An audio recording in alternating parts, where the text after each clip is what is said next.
Hi everyone, I'm Donna Jordan from Jordan Fabrics. Today I'm going to show you how to make a quilt. This is called Tidal Crossing. This is from the Quilt Factory and it's got these nice diagonal lines in it. I've been really wanting to try this pattern out. I've had it for a couple years and now I have some fabrics that I think will look really good in it. Now the best thing about the pattern, you can use either a layer cake or you can use charm squares. So I love that. And the only other things we need an accent. That's for those nice lines to show up there. And we need a background, which I'm going to use solid white. So let's go ahead and get started.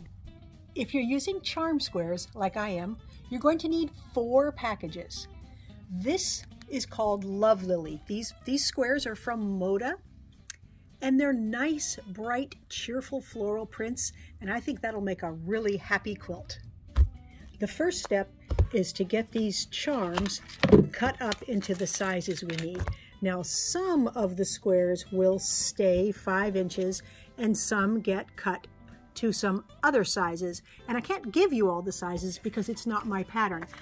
But I've made a lot from the Quilt Factory, and they're always very easy to follow.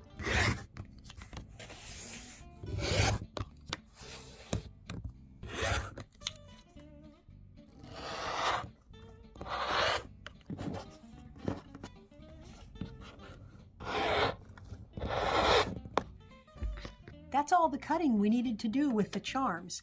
Next is the background. We need 3 3/8 yards, and it's going to get cut into a few different sizes.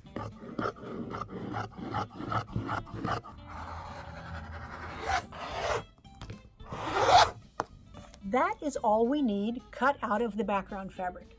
The last thing we need is some accent pieces. The pattern calls for 1 3/4 yards. That is enough to get our accent pieces, and there will be enough to do the binding. So those 2 figures are included in that 1 3/4 yard.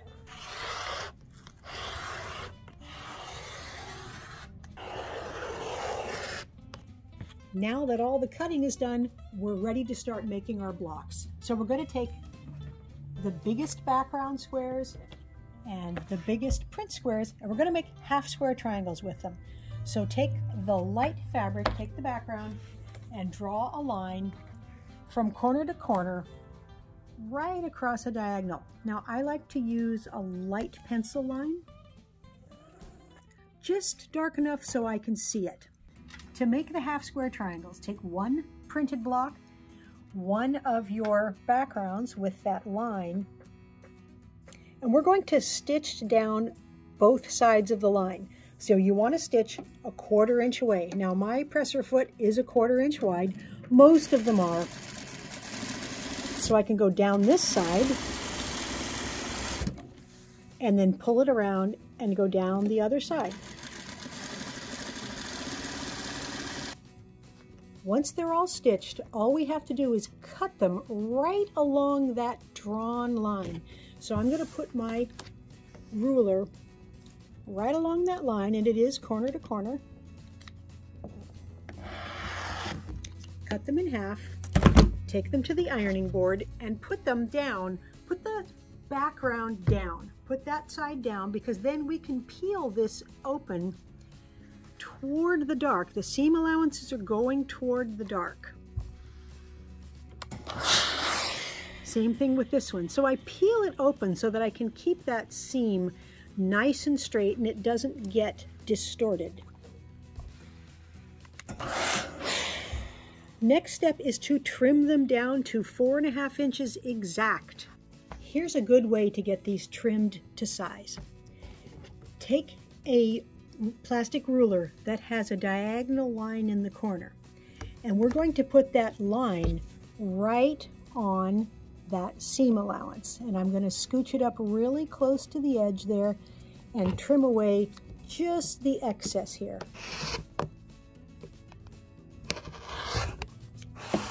Now I'm going to turn it around, and I'm going to put the diagonal line again right on that seam, and I'm going to slide this up till the 4.5 inch lines. There's 2 of them, one here, one here.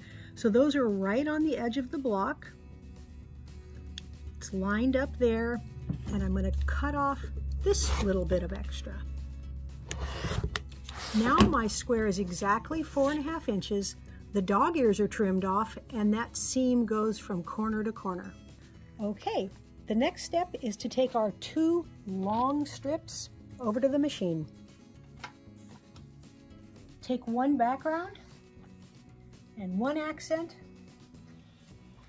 and I think it works best if you put the accent fabric on the top, because that will make it easier to finger press once they're stitched, and stitch them right along the edge with a 1/4 inch seam, and don't stretch either one. Just make sure they're laying right on top of themselves, and stitch all the way down.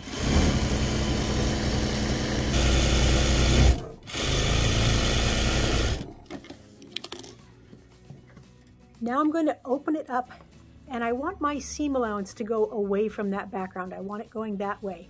So I've got it pressed that way right now, and I'm going to pull these open, hold it steady with this finger here, and then draw my fingernail or even the pad of my finger right down that seam. And I'm going to continue to pull these open and finger press down the seam. This makes ironing it much, much easier. The strip sets do need to be ironed even though we finger press them. The finger pressing helps keep that seam going the direction we want, but the iron makes it really flat. The strip sets need to get sub-cut, and the best way to do this is with 2 of them. So I'm going to take a second one, and I'm going to turn it upside down on top of this. And I'm going to line them up exactly, and the seam allowances are going in opposite directions, so they kind of nest. And I'm going to cut them both at the same time. And the reason I'm going to do this is because the next step is to take these and to stitch them back together. So we're going to be stitching these 2 together, but look, they're already laying exactly where they're going to need to go. So when we take them over to the sewing machine, they're not going to move very much, and it's going to make the sewing, the lining up for sewing, go really fast. So they're almost exactly lined up just where you want. So you can double check that the intersection is lining up there. And I like to chain piece these. So I'm going to leave that one there, pick up the next one, make sure it's matched, and I can do all of them in a jiffy. These are very easy to iron even without finger pressing. I'm just going to open it up, give it a little steam. Okay, let's go ahead and take the background rectangles and the printed rectangles to the machine. All we're going to do is take one of each and stitch them together along the long side here.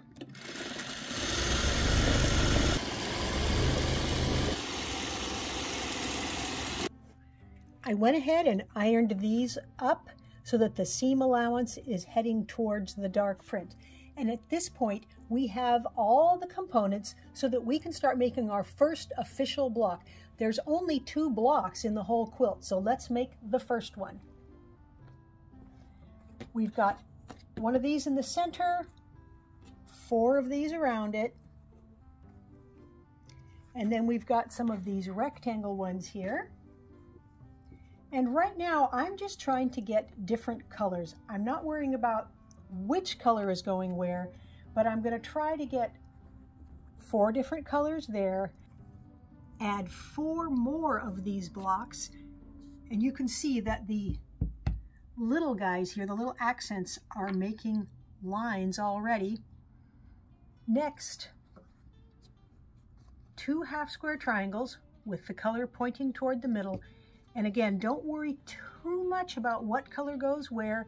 Just try to grab a nice variety of prints. Now, I'm not just grabbing things at random. The pattern has a great diagram that will show you exactly what goes where. Now these last 4 holes, they get a background square.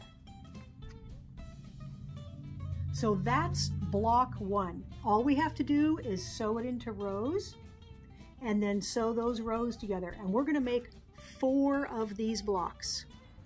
So instead of trying to pin all the rows together, I'm just taking the whole cutting mat over next to my machine here. And you could put this on the floor next to your machine, anywhere that it's easy for you to see all the pieces. So here's the first row, and I'm going to pick it up and not spin it around and take it right to the machine.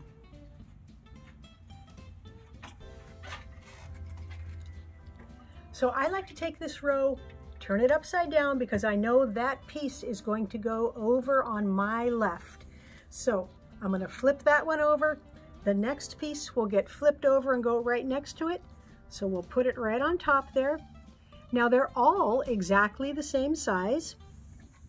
So let's just stitch it up.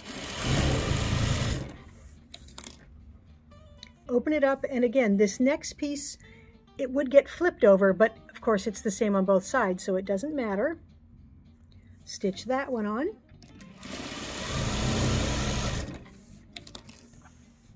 The next piece, right there, we'll put them right sides together. And you may find that you like to pin the pieces together. It doesn't matter. All that matters is what is the best for you? What is the best method that will help you make sure that the pieces get put together in the right order? I went ahead and pressed all those seam allowances to the right. On the next row, I will go to the left, then I'll just keep alternating. So let me go ahead and get those stitched up real quick. There's the 5th row. Now to stitch them together, I'm just going to take these first 2 right to the machine, and the intersection seam allowances here, they're all nesting. They're all going in opposite directions. So it's very easy to match those up. You can feel with your fingers if they're matching up right here.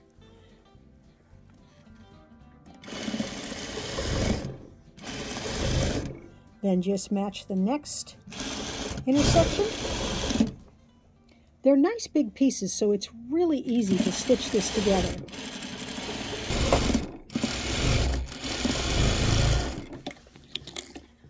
This seam allowance will get pressed towards the right. All of the seam allowances in this block here, in this section, will get pressed to the right.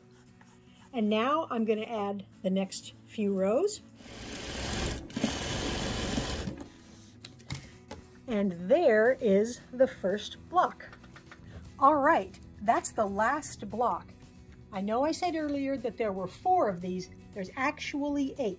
But now that those 8 are done, we're ready to make the second block that makes up the quilt. So we just have to use these 3 pieces. And I'm going to get it laid out and show you what it looks like. We've still got a 5x5 block patchwork here. We're just only using half square triangles and solid squares. So that is what the block looks like. So I'm going to use the same method to sew these together, make the rows, sew the rows together, alternate the directions of the seam allowances, and we're going to make 8 of these. And once those are done, we can lay out the quilt. Okay, I have 8 of each block done. Now we can lay out the quilt top.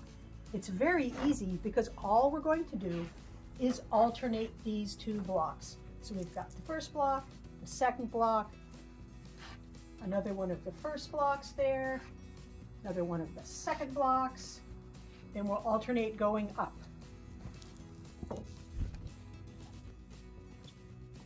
That is the whole quilt. It's just a 4x4 block quilt. And I haven't even turned anything around because there's so many different colors. It's very easy to lay it out and get the colors balanced. So I'm going to stitch the blocks together. That will be real easy. Then there's a couple of borders. We're going to have this teeny tiny border. So that's going to go, let me put it up here. That's going to go around the edge. Then there's going to be a bigger border out of a print. And we had a few patchwork pieces left over that the pattern had us cut. And that's going to be a cornerstone. That's going to go right in the corner, all 4 corners. very easy to sew together. So I'm going to get everything stitched up and loaded onto the quilting machine. The quilt is all loaded up. We do need to pick a thread color. My main consideration is that I don't get something that will fight with all of the patchwork. The patchwork is light and happy, so I need to keep the thread light so that it will recede into the background. Now, I thought I might want to use this one here because it's almost exactly the same color as the accent, but I'm a little worried it's going to be a little too dark there. It's going to show a little too much. This is a pretty color, this nice light peach. Now that's going to blend in. You're not going to see that. There is some lavender and purple in the patchwork. That blends in. The pink, of course, would work.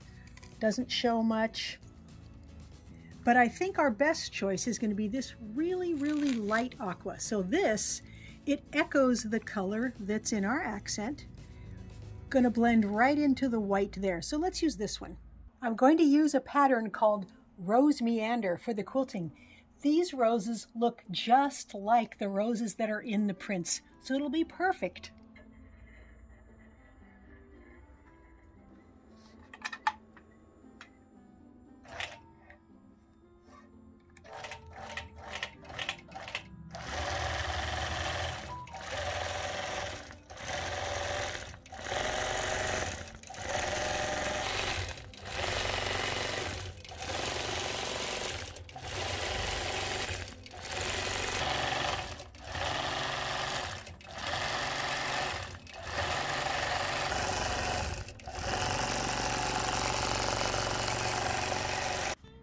The Tidal crossing quilt is all done, and it's really, really big.